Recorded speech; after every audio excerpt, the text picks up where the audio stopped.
기도 누구예요? 저입니다. 그럼 종호 형제 기도하는데 시작하도록 합시다. 주님, 오늘 이렇게 아침의 시간 가운데 나와서 정말 주님의 말씀을 배우고 또 주님에 대해서 더욱더 알아갈 수 있는 시간을 허락하여 주심에 감사드립니다. 우리가 이 시간을 통하여서 내가 원하고 내가 바라는 것들을 하나님께 그저 끼워 맞추는 것이 아니라 하나님께서 우리의 삶을 통하여서 영광 받으시고 우리 삶 가운데 인도하실 그 계획을 붙들고 의지하며 주님 앞에 나아가게 하여 주시옵소서. 아멘. 특별히 오늘 이 시간 가운데 우리에게 가르치시는 호아 강도사님께 주님 성령의 인도하심으로 정말 충만케 하여 주시어서 정말 그 말씀을 더욱더 잘 전할 수 있도록 허락하여 주시고 또한 듣는 이들에게도 정말 그 말씀을 이해하고 깨닫는 역사를 주님께서 이루어 주시옵소서. 아멘. 시작과 끝나는 그 시간까지 함께하여 주실 줄 믿사오며 예수 그리스도의 이름으로 기도드립니다. 아멘. 자, 오늘은 이제 4강입니다. 먼저 그 새로운 두 형제들을 환영합니다. 환영해. 네, 원데이 클래스가 되지 않고 지속적으로 아직 4번 남았어요. 네, 오늘 빼고 4번 남았거든요. 4번. 네, 어디 가지 마시고 네, 함께하면 참 좋지 않을까 생각합니다. 이제 저희는 이제 계속 우리는 이걸 주기도문 이제 기도에 대해서 배워왔죠. 첫 타임에는 이 앞 타임에는 기도에 대해서 배웠고 이제 다음에 이 기도 타임이 끝나면 이제 기도 타임 끝나면 성경 연구에 대해서 배울 겁니다. 기도 타임에서는 우리가 이제 기도를 어떻게 해야 되는가 생각해봤을 때 먼저 우리의 기도의 그 배경을 결국 내용의 배경은 주기도문이 될 겁니다. 주기도문이 우리 기도의 내용을 어떻게 해야 되는가, 기도를 어떻게 해야 되는가 했을 때 내용을 주기도문이 말해주고 있고 또 산상수훈에서 마태복음 5장에서 7장 그 본문 안에서 예수님께서 너희는 이방인같이 기도하지 말라, 또 너희는 바리새인같이 기도하지 말라라고 말씀하셨고, 그럼 너희는 이제 이방인같이 하지 말고 인격이 있으신 우리 아버지 하나님을 믿고 기도해라. 그리고 또한 이제 바리새인같이 기도하지 말라 할 때는 너희가 이제 다른 사람들에게 나가서 외식하는 자의 그 행동으로 사람들의 인정을 받기 위해 기도하지 말고, 그래서 거리나 아니면 회당 같은 사람들이 많은 곳에 가서 일부러 주여 이러면서 일부러 막 사람들의 인정을 받기 위해서 기도하지 말고 골방에서, 즉 하나님과 본인만이 이 관계가 있고 그 다음에 다른 사람들의 시선을 피할 수 있는, 시선이 미치지 않는 그곳에서 기도하라라고 주님께서 말씀하셨습니다. 이럴 때 이제 그 사람들의 인정을 받으려는 기도는 이미 사람들의 인정을 받았기 때문에 하나님으로부터는 받을 것이 없다. 하나님은 그 기도를 더 이상 응답 해주실 게 없어요. 그리고 이제 기계적으로 이방인들처럼 비나이다 이런 식으로 기도하는 것들에 대해서는 하나님께서 그 기도를 듣지 않으실 겁니다. 그래서 이제 내용으로 들어가자면 주기도문은 어제 그 하나님 이제 하늘에 계신 우리 아버지여 이렇게 부르는 아버지로 하나님을 부르는 부름과, 그리고 첫 번째 청원인 하늘에 계신 우리 아버지요? 그 갑자기 생각이 안 나요. 이때 이름이 거룩히 여김을 받으시오면, 이름이 거룩히 여김을 받으시오면 하나님의 이름이 거룩히 여김을 받으옵소서라는 이제 첫 번째 청원이자 또한 찬양에 대해서 어제 배웠습니다. 이제 오늘은 두 번째 청원과 그리고 또 세 번째 청원에 대해서 배울 겁니다. 이 앞에 있는 첫 번째, 두 번째, 세 번째 청원은 모두 다 하나님 나라에 관련된 것이었죠. 그래서 이제 두 번째 청원에서는 직접적으로 하나님 나라를 구하고, 세 번째 청원에서는 하나님 나라의 뜻, 하나님의 뜻에 대해서 구할 텐데 그것이 무엇인지 우리가 주기도문을 할 때는 간단하게 말하지만 실제적인 뜻이 무엇인지 살펴보도록 하죠. 두 번째 청원은 우리 나라가 임하시오며이죠. 근데 이제 우리가 이 청원을 붙일 때마다 다 당신이라는 단어를 좀 넣어서 여기에는 표현을 했습니다. 그래서 당신의 나라가 도대체 뭐냐? 바로 하나님 나라이죠. 그래서 예수님이 오심으로 예수 그리스도로 인해서 하나님 나라가 이 땅에 임했습니다. 그럼 하나님 나라를 어떻게 임했냐 생각해보면 예수 그리스도의 십자가 사역과 그로 인한 그 십자가 사역으로 인해서 하나님 나라가 도래했죠. 물론 이제 처음에 복음서 처음을 보면은 이제 예수님이 딱 공생애를 시작하면서 하나님 나라가 가까이 왔다 이렇게 말씀하시기도 하고, 예수님께서 이 땅에 오신 것 자체가 하나님 나라가 이미 왔다는 것이기도 하죠. 근데 이제 가장 예수님의 사역에서 하나님 나라를 잘 보여주고 하나님 나라가 이 땅에 임했다는 것을 가장 확정적으로 보여주고 결정하는 사건은 바로 십자가 사역이니까 좀 십자가 사역에 집중해서 생각해 보면 좋을 것 같습니다.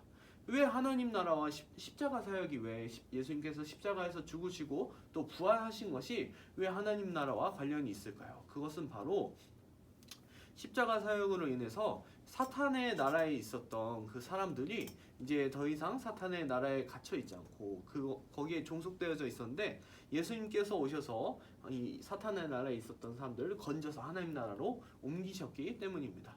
이제 예수님께서 십자가에서 죽으시고 부활하심으로 더 이상 사탄이 어떤 강력한 권세로 이 땅에서 막 사람들 이제 신자들을 믿는 사람들을 지배하거나 그리고 이미 하나님 나라에 들어간 사람을 사탄이 막 억지로 끌고 가가지고 다시 사탄의 나라로 옮길 수 없다는 것이 바로 십자가 사역으로 인해 그리고 부활로 인해서 드러났습니다. 사탄은 이제 그 십자가 죽음과 부활로 패배가 이제 확정되었어요. 이제 더 이상 이제 힘을 쓰지 못하고 나중에 이제 사탄이 이미 불못에 들어갈 것이 확정되었죠. 이제 그런 그것을 확정하는 사건이 바로 십자가 사건이었고 이제 예수님께서 이제 우리 개인적인 차원으로 본다면은 우리가 이제 죄에 대한 값을 치러야 됐잖아요. 근데 예수님께서 십자가에서 우리의 죄 값을 치르셨고 그리고 이제 부활하실 때 예수님이 의로우신 게 드러났고 이제 그 의를 우리에게 주신다 하셨기 때문에 이제 우리는 하나님 나라에 들어갈 수 있게 되었습니다. 그래서 하나님 나라가 이 땅에 임했다라고도 표현할 수 있을 것 같아요. 그리고 두 번째로는 우리가 예수님 그리스도의 주 되심과 성령의 임재에 대해서 생각을 해봐야 됩니다. 예수님께서 주 되셨다는 것은 바로 사도행전에서 이제 승천하셨을 때와 연관을 시켜야 합니다.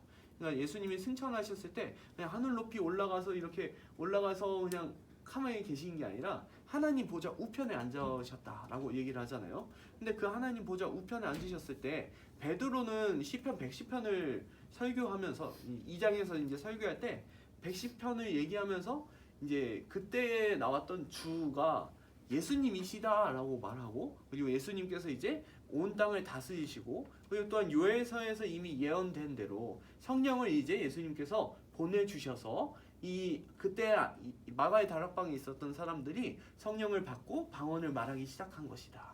그래서 하나님께서 이미 약속하셨던 그 종말의 때가 이제 왔다. 그리고 예수님이 이제 온 땅을 다스리시는 주님이시다라는 것을 설교를 했어요. 사도행전에서. 그렇기 때문에 하나님 나라에 다스리시는 분이 바로 예수 그리스도이시기 때문에 그분이 이제 주 되셨다는 것은 그분이 온 땅을 다스리신다. 그리고 무엇으로 특별히 다스리시냐? 우리 신자들에게 성령을 보내셔서 성령으로 우리를 다스리신다라는 것이 바로 하나님 나라와 관련된 점입니다. 그래서 하나님 나라의 가장 중요한 개념은 어제도 말했듯이 통치이죠. 통치. 이 영역적 개념과 뭐 장소적 개념보다도 더 중요한 것은 통치입니다. 통치. 하나님의 다스리시고 그리고 백성들은 하나님의 그 다스림에 순종하며 따르는 것이 바로 하나님 나라이거든요. 네, 뒤에 또 나오니까 얼른 넘어가야 될 것 같아요. 네. 그다음에 세 번째로는 하나님 나라의 현시인 교회입니다. 또한 하나님의 백성인 교회이죠. 이 하나님 나라의 현시라는 것은 하나님 나라가 있잖아요. 근데 현재 그것을 하나님 나라를 보이고 있는 것이 바로 교회라는 겁니다. 교회가 바로 하나님 나라를 보이고 있어요. 그래서 교회가 그렇게 하고 있고 또한 하나님의 백성들이 모여있는 공동체가 바로 교회입니다. 그래서 예수님이 오심으로 하나님 나라가 임했죠. 교회는 그리스도의 몸이고 그리고 머리이신 그리스도께서 우리 교회를 다스리시잖아요. 그래서 이 하나님 나라가 임했다라는 것을 보고 이제 2번을 보면 예수 그리스도와 그분의 복음을 믿고 회개할 때 우리는 모든 죄를 사함받고 의롭다 하심을 얻어 하나님 나라에 들어갑니다. 이게 바로 구원이죠.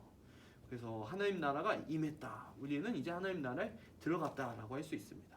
구원받은 성도는 이제 하나님의 거룩한 구별된 백성이고 또한 이제 거룩하게 살아갈 수 있습니다. 자 이제 3번을 보시면 예수님께서는 자신이 가져오는 하나님 나라에 대한 소식, 이 복음을 전하셨습니다. 예수님의 모든 가르침은 예수님 자신이 누구이신 것과 또한 하나님 나라가 무엇인지 가르치시는 거죠. 네. 그것에 그것에 관련한 복음입니다. 우리 마가복음 1장 14절과 15절을 함께 같이 읽어볼까요? 시작. 요한이 잡힌 후 예수께서 갈릴리에 오셔서 하나님의 복음을 전파하여 이르시되 때가 찼고 하나님의 나라가 가까이 왔으니 회개하고 복음을 믿으라 하시더라. 아멘. 이제 하나님의 나라가 가까이 왔다. 하나님의 나라가 이 땅에 임했다. 그러니까 너희는 회개하고 복음을 믿으라라고 주님께서 말씀하셨습니다. 예수님이 이제 하나님 나라에 대해서 가르치셨고, 그 다음에 뭐 이제 회당에 가셔서 막 이제 마가복음 4장 5장이었나 그런 데서 이제 회당에서 가르치시면서 이사야 말씀을 읽으시면서 이제 희년의 그때가 왔다 이렇게 말씀하신 것도 하나님 나라가 왔다라는 것을 말씀하시는 거죠. 그래서 예수님이 또한 행하시는 사역도 막 사람을 고치시고 가르치시고 안전뱅이 일으키시고 그 다음에 귀신들 내쫓으시는 것들 이런 것들도 모두 다 하나님 나라를 계시하는 겁니다. 특별히 이제 주목해야 될 게 이제 그 바리새인들이 당신 바알세불의 힘입어서 귀신을 내쫓아낸다 이렇게 말한 적이 있었죠. 복음서에서. 그때 예수님께서 하신 말씀이 그거는 바알세불의 힘을 입어서 하면은 사단이 바보라고. 자기 집 안에서 자기가 사단이 짱인데 짱이 있는데 이렇게 그 안에서 서열 정리가 안 돼서 어떤 사탄이 마귀가 마귀끼리 싸워가지고 내쫓는 게 말이 되냐. 그게 아니라 바로 내가 와서 도둑질을 할 때 별로 하여튼 도둑질을 할 때 그 집에 들어가서 물건을 강탈해 오는 것처럼 세간을 강탈해 오는 것처럼 내가 이제 사탄의 나라에 있던 속한 이 사람들을 강탈해 가는 거다. 강탈해서 하나님 나라로 데려가는 것이고 그때 도둑이 집안에 있는 사람을 묶어야 도둑질을 하지 않냐. 그래서 도둑질을 하는 것처럼 묶는 것처럼 내가 사탄을 결박하는 것이다 라고 이 귀신을 쫓아내는 거에 대해서 예수님께서 말씀하셨죠. 이게 바로 하나님 나라에 대한 일이잖아요. 그래서 예수님이 하신 사역도 가르침도 모두 하나님 나라와 관련이 있습니다. 하나님 나라를 알려주시고 계시하는 것이죠. 그러면 큰 2번을 보시면 이제 주기도문에서 하나님의 나라가 임하기를 우리가 간구하잖아요. 나라가 임하시오며 이렇게 말하고 있잖아요. 이 간구의 기도가 무슨 뜻이 있는지 보죠. 먼저는 우리가 생각해야 될 게 우리가 이미 하나님 나라에 들어가 있는 자가 드리는 간구입니다. 우리 팔복 할 때도 얘기했던 것처럼 우리는 이미 하나님 나라에 들어가 있습니다. 이 산상수훈 자체가 하나님 나라에 이미 들어간 사람에게 주신 말씀이죠. 그래서 이미 하나님 나라에서 하나님 그리고 또한 주 예수 그리스도의 통치를 받아서 순종하며 복을 누린 사람이 더 큰 은혜를 구하며 드리는 간구가 바로 이 나라가 임하시오며이죠. 근데 이때 이제 이것을 더 깊이 생각해 보면 바로 오늘 그리고 지금 우리가 주님의 통치를 따르도록 구하는 간구입니다. 하나님께서 우리를 왕으로 다스려 달라고 구하는 간구가 이 나라가 임하시오며죠. 그래서 사실 이미 하나님께서 우리를 다스리고 계시죠. 그렇지만 다스리고 계시지만 오늘도 다스려 주시기를 간구하는 겁니다. 그래서 우리는 이제 왜 그렇게 오늘도 다스려 달라고 왜 간구해야 되는가? 이미 예수님께서 오셨고 이미 예수님께서 십자가 사역으로 하나님 나라가 이 땅에 임했고 사탄의 패배는 이미 결정되었지만 그렇지만 아직 다시 예수님께서 오시지 않았기 때문에 세상이 완전히 하나님 나라가 되지 않았기 때문에 사탄의 패배가 최종적인 패배가 이루어지지 않았기 때문에 하나님의 통치를 거부하거나 받지 않을 수 있어서 그래서 우리를 더욱더 적극적으로 다스려 주시기를 간구하는 게 바로 이 나라가 임하옵시며의 의미죠. 그래서 악한 자가 아직 있고 사탄이 미혹도 열심히 하고 또 우리 안에도 여전히 죄성이 있기 때문에 의식적으로 무의식적으로 하나님의 통치를 우리가 거부할 수 있습니다. 그러니까 우리가 이제 죄 지을 때 내가 불신자다 이렇게 생각하는 게 아니라 내가 하나님의 통치를 거부했구나 라고 생각하고 다시 나라가 임하옵시며 이렇게 기도하는 거죠. 그래서 이 간구의 내용이 무엇입니까? 스스로를 왕으로 생각하며 창조주 하나님으로부터 독립해서 마음대로 살았던 이 죄인이 그 전에 독립해서 살았던 자기 주장을 포기하고 하나님의 주권적인 통치에 순종하려는 것이 바로 우리의 이 나라가 임하옵시며의 내용입니다. 그러면 이제 우리가 이렇게 간구를 하죠. 간구를 한 후에는 어떤 일이 일어납니까? 간구한 후에는 먼저 하나님의 이름이 거룩히 여김을 받으십니다. 우리가 첫 번째 차원 때 했던 것처럼 하나님의 이름이 거룩히 여김을 받으셔서 영광 받으시고 또 찬양 받으시는 게 첫 번째 결과고, 두 번째는 하나님의 은혜와 평강인 신령한 복을 누리게 됩니다. 우리 에베소서 1장 1절부터 3절에서 그 신령한 복에 대해서 말하는데, 특별히 3절에서 찬송하리로다 하나님 곧 우리 주 예수 그리스도의 아버지께서 그리스도 안에서 하늘에 속한 모든 신령한 복을 우리에게 주시되라고 말씀하셨죠. 우리가 이미 그리스도를 통해서 하늘에 있는 모든 신령한 복을 받고 있습니다. 예. 나중에만 받는 게 아니라 이미 신령한 복을 받고 있어요. 예. 그래서 우리가 이 하나님의 통치 안에 거할 때 그리스도를 통한 그 신령한 복을 누리게 되는 겁니다. 이 세상에서는 누릴 수 없는 교회 안에 서로를 자기 몸처럼 여기는 사랑, 교제, 그 친밀함, 또한 하나님과의 교제, 그러함으로 또 우리가 어제 이제 구했죠. 아버지여 하면서 구했던 것처럼 아버지께서 우리에게 궁핍하게 하지 않으시고 우리가 막 쫄쫄 굶어가지고 곤란하게 하지 않으시고 충분히 채우시리라는 그 복도 우리가 누리고, 또한 이제 뒤에 나오는 세 가지 차원처럼 이 죄사함의 문제도 해결받았고, 또한 이제 사단의 시험이 왔을 때 우리가 그 시험을 이길 수 있게끔 주님께서 인도해 주시죠. 그래서 이 은혜와 평강인 신령한 복을 충만히 누립니다. 또한 세 번째로 이제 하나님의 통치가 모든 사람에게 확장되어 갑니다. 하나님의 나라가 임하면 우리뿐만 아니라 이제 하나님의 그 통치를 우리를 통해서 다른 사람에게 그 통치가 확장되어져 가는 거죠. 우리 마태복음 28장 18절에서 20절 말씀 보시면은 주님께서 너희는 가서 모든 민족을 제자로 삼아 아버지 아들과 성령의 이름으로 세례를 베풀고 내가 너희에게 분부한 모든 것을 가르쳐 지키게 하라 하셨죠. 근데 이때 이 전제가 18절인데 하늘과 땅의 모든 권세를 내게 주셨으니예요. 예수님께서 이제 하늘과 땅의 모든 권세를 가지시고 온 세계를 다스리시기 때문에 우리가 전도할 수 있는 겁니다. 그 왕이신 예수님께서 다스리시잖아요. 그러니까 우리의 능력은 별로 전도할 능력이 좀 부족할지라도 주님께서 하늘과 땅의 모든 권세로 우리의 전도를 이끌어 가시고 인도해 주실 겁니다. 그래서 하나님의 통치가 우리뿐만 아니라 모든 사람에게 퍼져 나가는 것이죠. 자, 그럼 이제 뒷장 40페이지를 보시면, 자, 그러면 이미 임한 하나님 나라의 통치가 무엇이냐? 바로 우리 주 예수 그리스도의 통치라는 것입니다. 이제 그 예수님이 하나님 보좌 우편에 앉으셨을 때 원래는 하나님께서 이 땅을 통치하셨는데, 전에는 이제 예수님께서 온 땅을 다스리고 계신 겁니다. 하나님은 이제 대리해서 주님께서 이제 예수님께서 온 땅을 다스리고 계시죠. 우리에게 보내신, 그리고 만물을 다스리시는 성령을 통해서 우리 교회를 특별히 또 다스리고 계십니다. 그래서 이제 우리가 예수님을 고백할 때 우리 주 예수 그리스도라고 고백하잖아요. 예수님이 교회의 주님이 되셨습니다. 그래서 주님께서 우리를 다스리십니다. 말씀으로 다스리셔요. 그러면 우리 이 백성인 우리는 순종하는 거죠, 그 말씀에. 그래서 이제 하나님의 이름이 거룩히 여김을 받으시오며 우리가 첫 번째 차원을 했을 때 나는 주의 친구 너무 많이 부르지 말라고 했잖아요. 그거 너무 부르다가는 예수 그리스도께서 우리 주님이시라는 거를 망각하기 쉽다라고 했죠.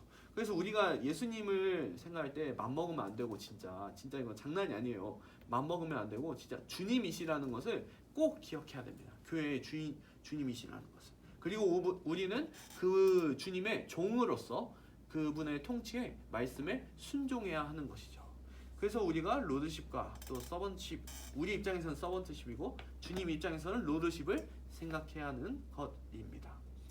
그래서 우리는 우리와 이제 예수님 또 하나님과의 관계가 무엇이냐 했을 때 우리는 주님의 종입니다.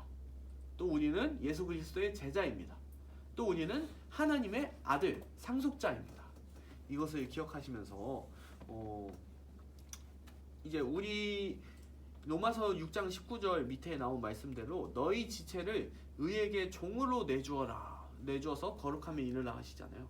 우리를 이제 그 주님의 말씀의 통치에 종으로 내주어서 이제 거룩하게 살라라는 그 주님의 말씀을 기억하면서 이제 종은 어떻게 해요? 종은 까라면 까잖아요. 네, 까라면 까는 게 종이거든요. 이 군대에서 까라면 까라보다 더 심각한 까라면 까다가 종의 개념이죠. 이 로마 시대의 종의 개념이에요. 이건 주인이 죽으라 하면 진짜 죽어야 되고 나 대신 나가서 싸워라 하면 나가서 싸워야 되고 이게 종의 모습입니다. 그래서 정말 우리가 주님의 말씀에 모든 분야에서 순종하며 나오는 그 기뻐하며 순종하며 따르는 그런 종이 되었으면 좋겠습니다. 그러면 이제 주님께서 통치를 어떻게 하시느냐? 예수님이 주님 되셔서 교회를 통치하시는데 어떻게 하시냐? 바로 성령을 통해서 통치하십니다. 이 사도행전 2장 32절부터 36절이 아까 그 얘기했던 베드로의 설교거든요. 성령 받은 이후에 우리 함께 같이 32절부터 36절 읽어보도록 하겠습니다. 시작. 이 예수를 하나님이 살리신지라 우리가 다 이 일의 증인이로다. 하나님이 오른손으로 예수를 높이심에 그가 약속하신 성령을 아버지께 받아서 너희가 보고 듣는 이것을 부어주셨느니라. 다윗은 하늘에 올라가지 못하였으나 신이 말하여 이르되 주께서 내 주에게 말씀하시기를 내가 내 원수로 내 발등상이 되게 하기까지 너는 내 우편에 앉아 있으라 하셨도다 하였으니 그런즉 이스라엘 온 집은 확실히 알지니 너희가 십자가에 못 박은 이 예수를 하나님이 주와 그리스도가 되게 하셨느니라 하니라. 아멘. 이 베드로의 설교죠. 지금 성령 받고 나서 사람들이 너희 술 먹은 거 아니냐 아침부터 네, 술 먹은 거 아니냐 했을 때 그게 아니라 우리가 성령을 받았다. 성령을 받아서 하나님께서 이미 요엘서에서 약속하셨던 그 성령을 받았는데 성령을 왜 받았냐? 바로 우리가 예수를 통해서 그리스도이신 예수를 통해서 성령을 받았다라는 거죠. 이 33절에 하나님이 오른손으로 예수를 높이셨다라고 하고 있죠. 그 오른손은 우리의 왼손 오른손과 똑같은 개념이 아니라 주권적인 오른손입니다. 예. 우리 흔히 말하는 조직에서 오른팔 할 때 그 오른팔처럼 그 하나님의 능력과 특히 여기서는 이제 통치권과 주권을 의미하죠. 그래서 오른손으로 높이셔서 이제 예수님께서 이 온 땅을 다스리신다라는 의미죠. 그래서 오른손으로 높이셔서 이제 온 땅을 다스리시는 예수님께서 약속하셨던 성령을 이 요엘서에서 이미 약속한 성령을 하나님 아버지께 받아서 너희가 보고 듣는 이것을 성령을 부어주시고 그 다음에 방언을 말하게 하셨다라는 거죠. 그리고 주목하는 것이 아까 말했던데 그 34절에 나와 있는 대로 다윗의 시입니다. 다윗이 이제 시편 110편에서 고백을 하는데 이게 뭐라고 했냐면 주께서 내 주에게 말씀하시기를 내가 내 원수로 내 발등상이 되기까지 너는 내 우편에 앉아 있으라 하셨도다 하였으니 라고 하셨어요. 근데 여기서 주가 둘이에요. 네, 주가 둘이죠. 주께서 내 주에게 말씀하시기를 하면은 주가 둘이잖아요. 그럼 뭔가 이상하죠. 왜냐면 이 뒷말에는 내가 내 원수라고 나와 있잖아요. 그러니까 사람이 둘이어야 돼요. 하나님이 이상해서 하나님이 자기한테 계속 자기 보고 내가 내 주로 이렇게 말하는 게 아니잖아요. 분명히 2인칭이 누군가 한 명이 더 필요하거든요. 그게 바로 하나님께서 앞에 나오는 주는 하나님이세요. 그리고 내 주가 바로 예수 그리스도이십니다. 그래서 너는 이제 내가 내 원수로 발등상이 되게 하기까지 너는 내 우편에 앉아 있으라. 내 원수로 발등상이 된다라는 것은 바로 사단의 최종적인 패배를 얘기하죠. 그래서 예수님이 다시 재림하셔서 이제 사단이 최종적으로 패배하고 그 영원한 불못으로 들어가게 될 것인데 그때까지 너는 내 우편에 앉아 있으라. 우편은 단순히 오른쪽에 종호 형제처럼 제 오른쪽에 앉아 있는 게 아니라 물론 물리적으로도 그렇게 하겠지만 의미적으로는 아까 오른손으로 높인다라는 의미처럼 이 온 세상을 다스리는 주권을 주시겠다라는 거예요. 그래서 이 우편에 앉아서 온 세상을 다스려라. 이 온 세상을 다스리는 주가 되어라. 또 특별히 교회의 머리이고 또 교회를 다스리는 주님이 되어라. 주가 되어라. 라는 말입니다. 그래서 너희가 십자가에 못 박은 이 예수를 하나님이 주와 그리스도가 되게 하셨다라고 말하는 거죠. 이게 이제 베드로의 설교였습니다. 그래서 그 앞에 나온 대로 그 통치를 구현하기 위해서 성령께서 이 땅에 오셨다. 하나님이 성령을 예수님을 통해 예수님께서 이제 보내게 하셨다라는 거죠. 이제 성령을 통해서 예수님께서 우리를 다스리신다라는 것입니다. 그래서 이미 임한 하나님 나라의 통치는 바로 우리 주 예수 그리스도의 통치입니다. 특별히 성령을 통해서 이것이 구현되고 있습니다. 그러면 이제 밑에 있는 목사와 장로 등 7위의 통치에 대해서 한 번 더 생각을 할 수 있어요. 그러면 이제 이게 이제 교단마다 약간 다르지만 이제 7위회가 있잖아요. 일반적으로 목사님이 계시고 또 장로님들이 계시잖아요. 그 7위회의 통치는 도대체 무엇을 근거로 이루어지는가? 그것은 이제 말씀으로 우리를 다스리시는 우리 주이신 예수 그리스도의 통치를 대행하는 겁니다. 네. 교회에 있는 목사님과 장로님들은 이 주님이신 예수님의 통치를 대행하는 거예요. 그래서 자기들이 자기 생각대로 교회를 다스리면 안 되는 겁니다. 다스릴 때는 예수님이 통치를 대행하는 것이기 때문에 주님의 말씀대로 교회를 다스려야 합니다. 나중에 우리 형제 자매들이 뭐 목사님도 될 수도 있고 또 장로님도 될 수 있죠. 그때 그 7위회에 이제 들어가게 될 텐데 그때 꼭 기억하실 게 내 뜻대로 통치하는 게 아니에요. 그리고 내 논리대로 통치하는 것도 아니고 세상의 논리대로 통치하는 것도 아닙니다.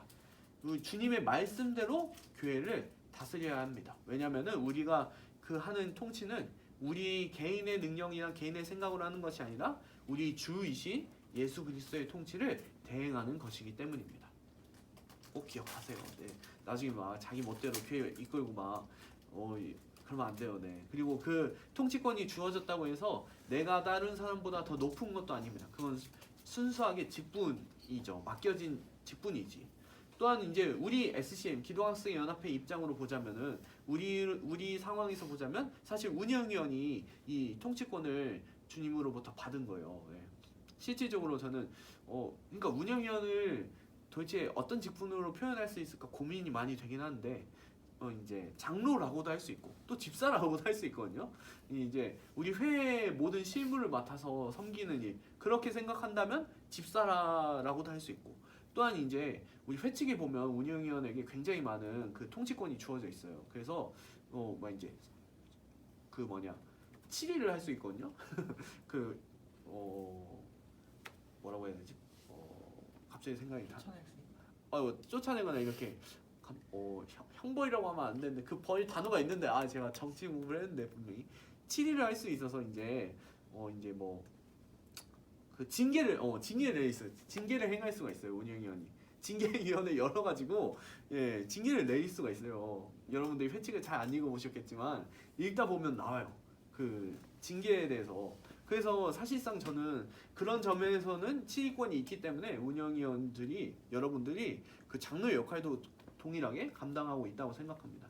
또한 리더십들이 그 리더십이나 회의 1년간의 방향성을 여러분들이 거의 다 결정하시잖아요. 그렇기 때문에 장로의 직분도 동일하게 감당하고 있죠.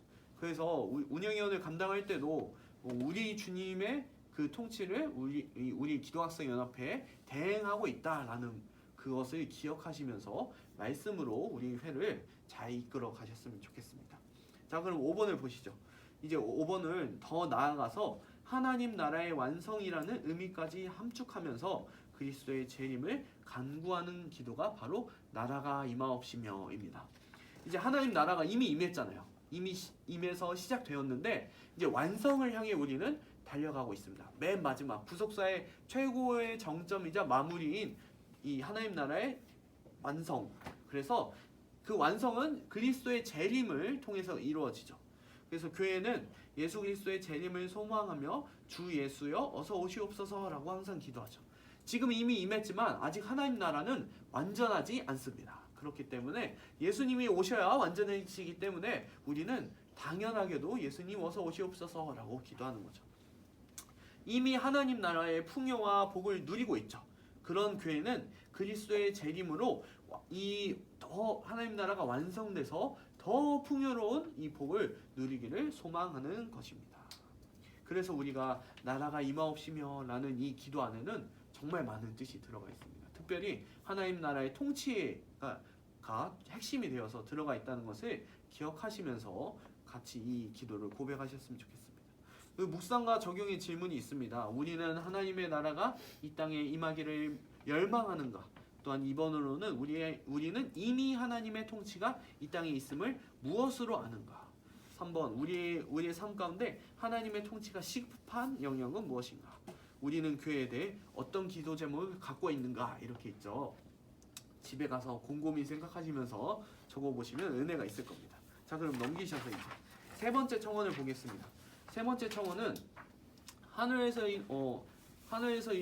뜻이 하늘에서 이루어진 것처럼 땅에서도 이루어지이다 이거죠. 근데 여기서는 당신의 뜻이 이루어지이다.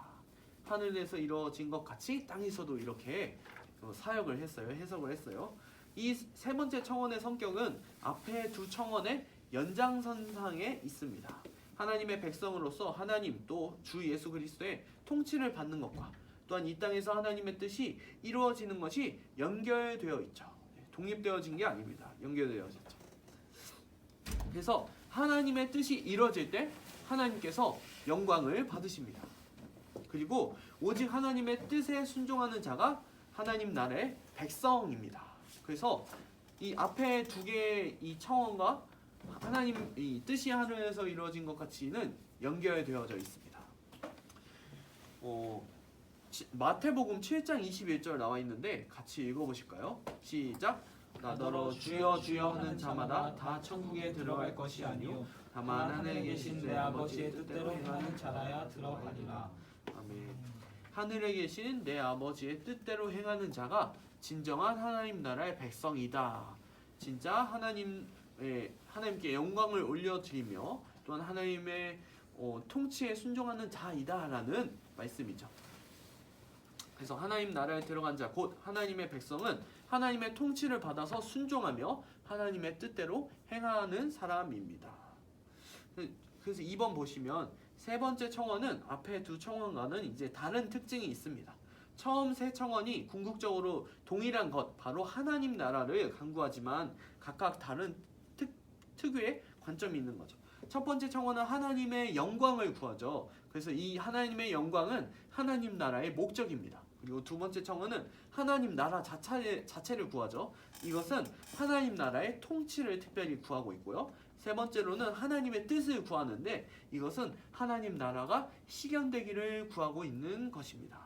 그래서 세 청원은 모두 하나님 나라라는 주제로 긴밀히 연결되어 있지만 또 각각의 관점이 있다는 것을 기억하면 좋을 것 같습니다. 그러면 이제 세 번째 청원이 무엇인가 살펴보도록 하죠. 세 번째 청원, 바로 하나님 나라의 도래 목표는 하나님의 뜻이 이 세상에서 이루어지는 것입니다. 이 뜻이 하늘에서 이루어진 것 같이 땅에서도 이루어지다 이 기도를 할 때는 하나님의 뜻이 이 세상에서 이루어지기를 간구하는 것이죠. 그래서 예수 그리스도께서는 하나님의 뜻을 이루기 위해 이 땅에 오셨습니다. 요한복음 6장 38절 40절에서 내가 하늘에서 온 것은 내 뜻을 행하는 것이 아니라 나를 보내신 이의 뜻을 행하려 함이니라 라고 계속 이제 말씀하시죠. 예. 그리고 그 뜻이 무엇인지 얘기하시는데 예수님은 자기 멋대로 오신 게 아니에요. 자기 멋대로. 내가 한번 땅에 한번 가볼까? 얼마나 잘 사는지 볼까? 이러면서 오신 게 아니라 보내시니 하나님의 뜻을 행하려 오셨습니다. 그리고 두 번째로 하나님은 그의 백성이 하나님의 통치에 순종해서 그의 뜻이 이 땅에서 성취되는 것을 원하고 계십니다.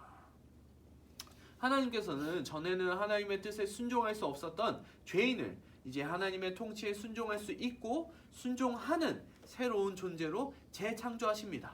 이제 하나님의 뜻에 순종하는 자가 바로 새로운 피조물이죠. 또 하나님의 백성이고 구원을 받은 자입니다.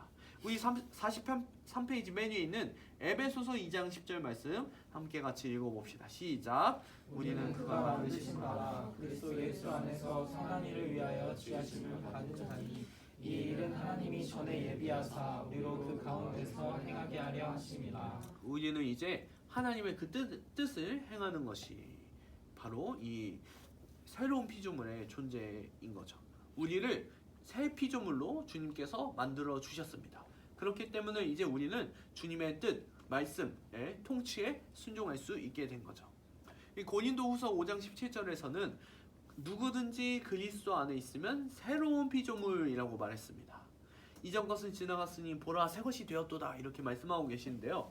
이것은 전에 이스라엘 민족이 하나님의 그 말씀에 불순종했던 것처럼 우리도 하나님의 말씀에 불순종하는 그런 완악한 마음, 하나님의 통치를 거부하는 마음이 있었는데 이제 우리가 그리스도를 믿은 이후에는 주님께서 우리의 마음을 바꾸셔서 새로운 피조물로 만드셨죠. 그래서 새 것이 되었다라는 것은 우리의 마음이 바뀌었다는 겁니다. 우리 외면은 이제 피부나 머리나 머리털이나 네, 이런 거는 이제 믿음 후에는 바로 안 바뀔 수 있어요. 바로 안 바뀌죠. 근데 이제 우리의 마음이 하나님의 뜻에 그 말씀에 순종하는 마음으로 바뀌었다라는 것입니다. 그래서 우리가 새 피조물이 된 겁니다. 그래서 아직은 우리는 아프기도 하고 감기도 걸리고 배도 아프고 몸도 아프고 머리도 잘 빠지고 이러지만 그렇지만 이제 우리의 마음이 변화해졌다라는 것이죠. 그래서 우리는 새 피조물이 되었습니다.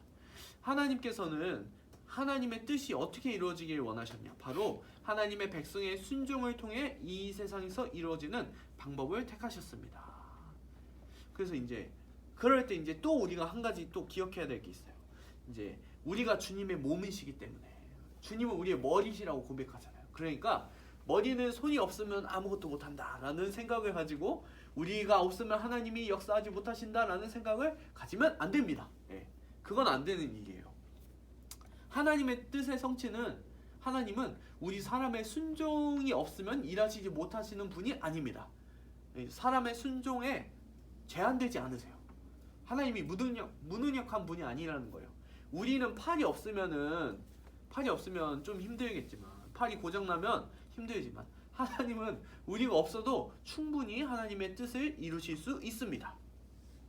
하나님은 근데 다만 하나님이 사람과 또 우리 교회의 순종을 통해서 일하시기를 즐거워하시고 기뻐하시는 것뿐이에요. 근데 그것을 넘어서서 그것과 또 상관없이 하나님의 뜻을 이루실 수 있는 것입니다. 그래서 사실 이제 뭐 중앙대 복음화도 우리가 전도를 안 해도 하나님께서 충분히 이루실 수 있지만 우리가 그것을 하라고 명령하셨고 또한 그 명령에 우리가 순종하는 것을 기뻐하시는 겁니다. 그래서 우리가 기쁨으로 순종하며 나아가서 전도를 하는 거죠. 그래서 때때로 우리가 전도하러 나가서 선포를 잘 못해도 하나님께서 우리가 선포를 좀 이상하게 해도 하나님께서 하나님의 주권적인 능력으로 전도되게 하시는 겁니다. 그걸 믿으시고 쫄지 말고 선포해도 돼요. 진짜 쫄지 말고 선포할 수 있고 내가 잘 하지 못할까 하면서 노심초사하면서 걱정할 필요 없이 하나님께서 이루실 거라는 믿음과 확신을 가지고 같이 전도하셨으면 좋겠습니다. 자, 이제 내려가서 3번 보시면 하나님의 백성은 통치와 순종으로 하나님의 뜻이 이 땅에서 이루어지기를 간절히 원하고 간구합니다. 우리 성도들은 하나님의 뜻을 자신의 뜻보다 높이고 하나님의 뜻을 가장 높이는 존재입니다. 15절 보시면 야고보서 4장 15절 보시면 너희가 도리어 말하기를 주의 뜻이면 우리가 살기도 하고 이것이나 저것을 하리라 할 것이거늘 이렇게 말하는 거죠. 우리는 우리의 뜻을 가졌지만 막 쉬 없어진 안개와 같다. 생명은 한계가 있다 하지만 우리는 주님의 뜻을 따르고 성취하는 자라는 것입니다. 그리고 또한 성도는 두 번째 차원에서 하나님의 다스려 주심과 그에 순종할 수 있기를 간절히 구하죠. 하나님의 통치를 간절히 구하고 세 번째 차원에서 이런 하나님의 통치와 우리의 순종으로 하나님의 뜻이 이 땅에서 이루어지기를 간절히 구하는 것입니다. 그래서 이제 첫 번째 그 하나님의 영광을 이름을 거룩히 여김을 받아옵소서. 그 다음에 하나님의 나라가 임하옵소서. 또한 하나님의 뜻이 이 땅에 이루어져 있어서 이 모든 세 청원 안에는 모두 다 우리의 순종이 포함되어 있습니다. 내포되어 있어요. 그리고 순종하겠다는 성도의 강력한 결심이 있습니다. 우리 이거 기도할 때 하나님의 뜻에 순종하겠습니다 라는 마음으로 기도를 해야 되는 거죠. 우린 그냥 주문의 여섯시 많이 했잖아요. 뜻이 하늘에서 이루어진 것 같이 땅에서 이루어지죠. 이렇게 이제 기도했는데 그게 아니라 이제 그 안에 그거 기도할 때 하나님의 뜻에 정말 제가 순종하겠습니다. 순종함으로 하나님의 뜻을 우리가 이 땅에서 이뤄내겠습니다. 하나님이 그것을 통해 기뻐하실 겁니다. 라는 것을 생각하면서 기도하면 좋을 것 같습니다. 그리고 이 기도는 이제 우리의 기도의 내용이 되어야 할 거죠. 주기도문 할 때만 이렇게 기도하는 게 아니라 일반적인 기도 안에서도 이 내용들이 스며들어가면 될 것입니다. 밑에 가셔서 3번 이거 더 밑에 가셔서 큰 3번 하나님의 뜻이 땅에서도가 나와 있죠. 땅에서도라는 것을 묵상해 봅시다. 땅에서도라는 것은 실질적으로 성도 각 개인 그리고 우리 곧 하나님의 새 언약 백성인 교회 공동체에서 또한 모든 사람들에게서 더 넓게 모든 피조 세계에서 저기 저 우리 은하를 뛰어넘은 저 안드로메다 넘어서까지 어디에서든 이 피조 세계 전체에서 하나님의 뜻이 이루어지기를 기도하는 겁니다. 그래서 이것을 또 우리 언어로 또 일상으로 생각해 보면 개인 각 일상의 여러 영역 그러니까 캠퍼스의 학업 뭐 친구 간의 관계 우리 집에서의 삶 이런 거 다 포함해서죠. 사회와 국가와 문화와 국제관계 역사까지 하나님의 뜻이 이루어지기를 간구하는 겁니다. 자 넘어가셔서 그러면 도대체 하나님의 뜻이 뭐냐? 우리가 궁금하죠 많이. 하나님의 뜻 도대체 뭐냐? 기도하다가 가끔 본인이 하나님의 뜻을 받았다 생각하시는데 하나님의 뜻이 뭐냐 살펴보죠. 첫 번째로 하나님의 뜻은 우리의 구원입니다. 요한복음 6장 39절에 주님께서 이렇게 말씀하십니다. 나를 보내신 이의 뜻 하나님의 뜻은 내게 주신 자 중에 내가 하나도 잃어버리지 아니하고 마지막 날에 다시 살리는 이것이니라. 우리를 구원하시는 게 바로 하나님의 뜻입니다. 둘째로 하나님의 뜻은 우리의 구원 거룩이죠. 거룩. 하나님의 뜻은 이것이니 너희의 거룩함이라 곧 음란을 버리고 이렇게 말씀하십니다. 세 번째로 하나님의 뜻은 이제 거룩하여서 구원받은 백성이 거룩하여서 어두운 세상에서 빛으로 빛나는 영광스러운 교회입니다. 우리 마태복음 5장 14절부터 16절을 같이 읽어보실까요? 시작. 너희는 세상의 빛이라. 산 위에 있는 동네가 숨겨지지 못할 것이요 사람이 등불을 켜서 말 아래에 두지 아니하고 등경 위에 두나니 이러므로 집안 모든 사람에게 비치느니라. 이같이 너희 빛이 사람 앞에 비치게 하여 그들로 너희 착한 행실을 보고 하늘에 계신 너희 아버지께 영광을 돌리게 하라. 이 팔복을 받은 하나님 나라의 백성들이 어떻게 살아야 하는가? 바로 빛과 소금으로 살아가야 된다라고 말씀하셨죠. 그래서 이제 빛처럼 이 어두울 때 빛나는 그 빛이 숨길 수 없듯이 그리고 이 빛이 무엇이냐? 바로 너희의 착한 행실을 보고 하나님의 그 말씀에 순종하는 착한 행실을 보고 하늘에 계신 너희 아버지께 영광을 돌리게 하는 것. 그것이 바로 우리 교회의 삶입니다. 그리고 이것이 바로 하나님께서 우리 교회에게 명령하신 하나님의 뜻입니다. 그래서 우리는 어두운 세상에서 빛으로 빛나는 영광스러운 교회입니다. 그래서 우리 기도학생의 연합회가 또 얼마나 빛을 내고 있는가 생각해야 될 필요가 있습니다. 우리 팀플을 생각해보면 어떻게든 버스를 탈라는 자와 버스를 태우기 싫어해서 몸부림치는 자 이런 자가 있을 텐데 그게 아니라 우리는 피차 서로를 사랑하면서 우리가 어떻게든 서로를 버스를 태우려 하고 어떻게든 서로를 위해서 공급하려 하고 세워주려 하고 도우려 하는 그런 모습. 우리 금식당 왜요? 힘들어 죽겠는데 밥하는 거 힘들잖아요. 왜요? 우리 공동체의 형제 자매들이 어떻게든 더 맛있는 걸 한번 먹고 누리고 그 안에서 기쁨을 누리게 하려는 뜻. 이게 바로 우리가 산 위에서 빛나는 빛이죠. 예, 착한 행실이 바로 이러는 것입니다. 먼저는 우리 안에서 서로를 깊이 사랑하고 내 몸처럼 여기는 것이 필요할 것이고 그리고 더 나아가서는 우리 불신자인 우리의 학우들까지도 사랑하는 모습. 그것이 우리가 이 중앙대학교 안에서 비추는 산 위에서 비추는 그 숨길 수 없는 빛일 것입니다. 그래서 이걸 기억하면서 좀 캠퍼스 라이프를 버스를 좀 가끔 몰아봐도 좋을 것 같아요. 네. 팀플 좀 섬겨주고 네. 물론 고단하고 힘들지만 네. 사랑으로 섬기는 그랬으면 좋겠습니다. 네 번째로 하나님의 뜻은 모든 사람이 예수 그리스도를 믿고 구원에 이르는 것입니다. 이제는 모든 사람이 구원을 받는 거예요. 디모데전서 2장 4절에 하나님은 모든 사람이 구원을 받으며 진리를 아는 데 이르기를 원하신다 라고 말씀하시죠. 그래서 우리는 이제 모든 사람이 그리스도를 믿고 구원에 이르기를 원하시는 그 하나님의 뜻이 이루어지기를 구하는 거죠. 이 땅에서도 이루어지기 구하기 때문에 그래서 전도를 하는 겁니다. 그래서 우리가 전도해야 돼요. 선교를 우리가 그래서 해야 됩니다. 하나님의 그 뜻이 모든 사람이 구원받기를 원하시는 주님의 뜻이 이루어지기를 원한다면 우리를 통해서 이루어져야 되기 때문에 우리가 전도를 해야 되는 겁니다. 전도하는 이유가 괜히 있는 게 아니에요. 우리 괴롭히려고 하는 게 아닙니다. 우리 세를 불리기 위해서도 하는 게 아니고 정말 하나님의 뜻이 모든 사람의 구원이기 때문에 그래서 우리가 전도하는 것입니다. 그리고 5번째로 넘어가서 하나님의 뜻은 모든 피조세계가 하나님이 보시기에 힘이 좋은 상태로 회복되는 것입니다. 이것은 이 회복은 사실 우리가 이루는 것은 아닙니다. 아까 말했듯이 하나님이 이루실 것이고 하나님이 이미 주권적으로 다스리시고 또한 예수 그리스도께서 다시 오시면 그냥 예수님이 다 이루십니다. 네. 우리가 막 억지로 너무 열심히 억지로 우리가 이루려고는 할 필요 없어요. 사실. 그래서 1차적으로는 교회의 거룩과 영광이 더 중요합니다. 이 5번째는 예수님께서 오시면 새 하늘과 새 땅이 임했을 때 자연스럽게 이루어지는 겁니다. 주님이 하실 거예요. 그래서 우리가 너무 하려고 하지 않고 1차적으로 주님께서 명령하신 교회의 거룩과 영광을 추구하며 그것에 더 힘씁시다.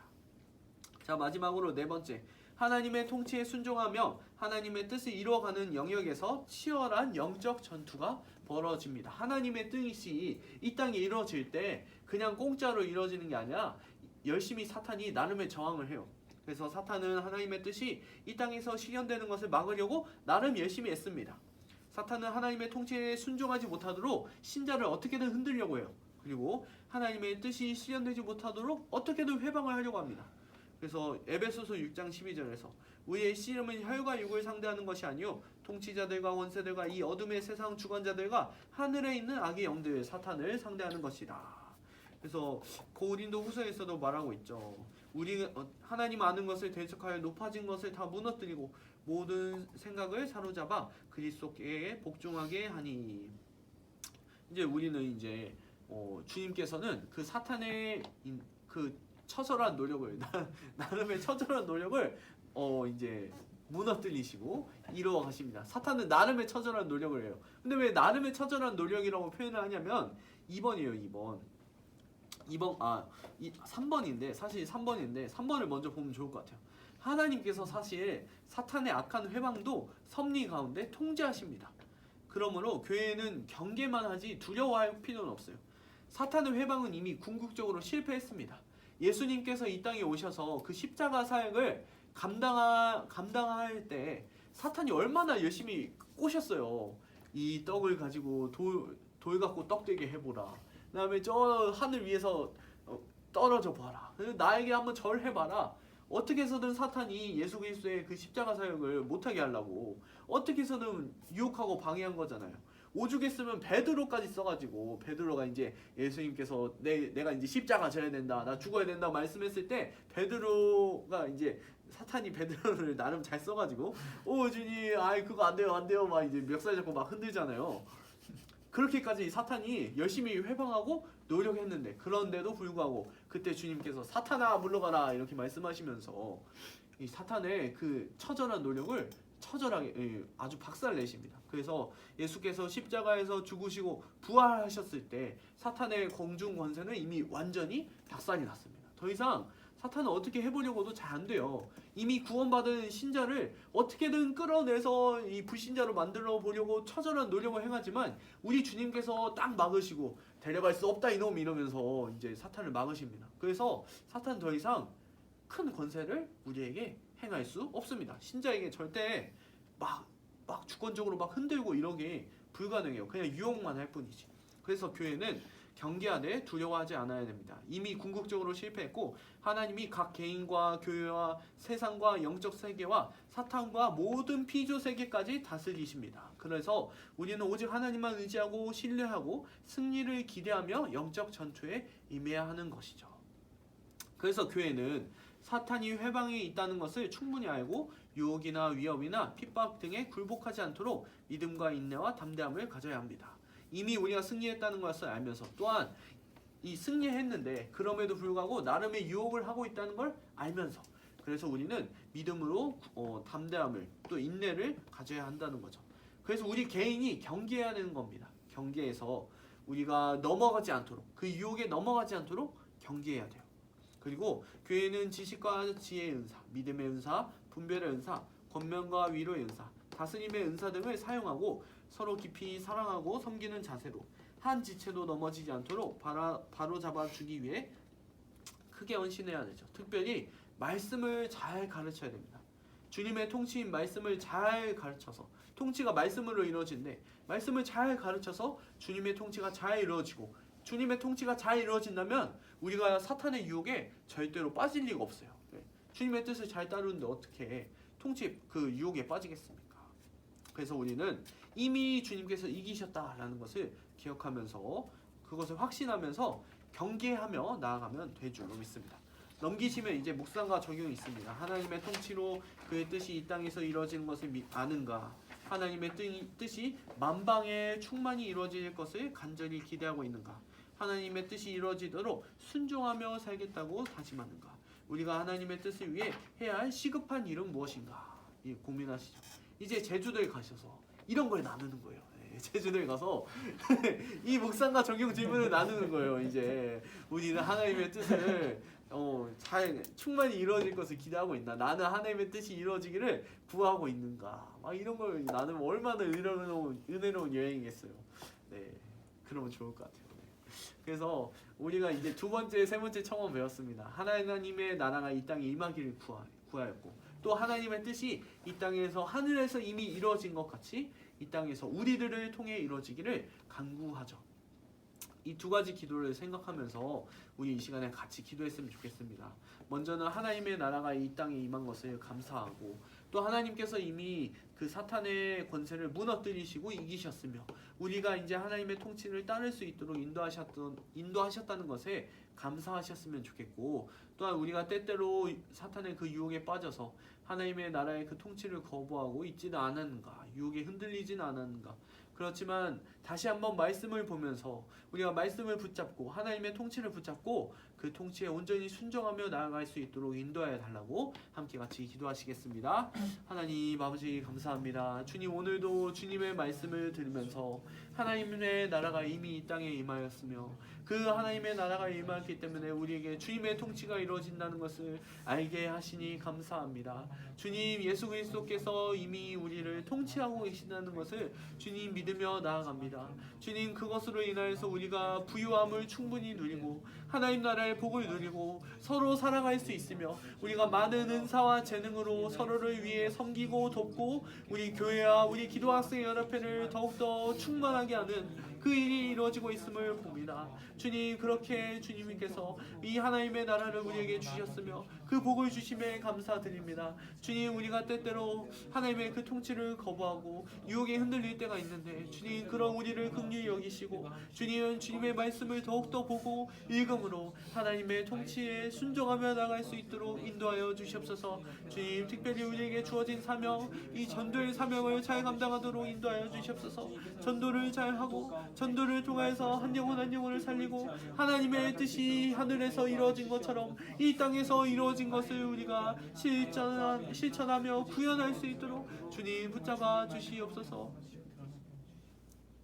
살아계신 하나님 아버지 감사합니다. 하나님을 대적하여서 그 통치를 거부해서 하나님 나라 밖으로 쫓겨났던 우리를 긍휼히 여기셔서 예수 그리스도를 보내시고 다시 하나님 나라가 이 땅에 임하게 하시고 우리를 하나님 나라의 백성으로 삼아주심에 감사드립니다. 주님 우리가 이제 하나님 나라의 백성이 되었습니다. 그러하니 이제 주님으로서 왕으로서 다스리시는 예수 그리스도의 통치에 더욱 순종할 수 있도록 인도하여 주시옵소서. 또한 이 사탄의 유혹을 이기게 하시고 주님께서 우리에게 말씀하신 대로 피차 서로를 사랑하며 또한 우리에게 주신 사명대로 전도에 힘쓰게 하시고 또한 주님께서 우리에게 가지고 계신 그 뜻을 위해서 우리가 준비하며 또한 우리에게 기회가 주어졌을 때 우리가 그 자리에 섰을 때 하나님의 뜻을 이루는데 헌신할 수 있도록 주님 우리 한 사람 한 사람을 붙잡아 주시옵소서. 특별히 이 땅에서 주님의 뜻이 이루어지기를 간구하며 우리 개인의 삶과 또 우리의 학교와 또 우리의 교회와 우리의 가정, 우리가 가는 모든 곳에서 이 온 세상 안에서 하나님의 뜻이 이루어지기를 간절히 구하며 순종할 수 있도록 인도하여 주시옵소서. 함께 하실 것을 믿으며 예수님의 이름으로 기도드립니다. 아멘.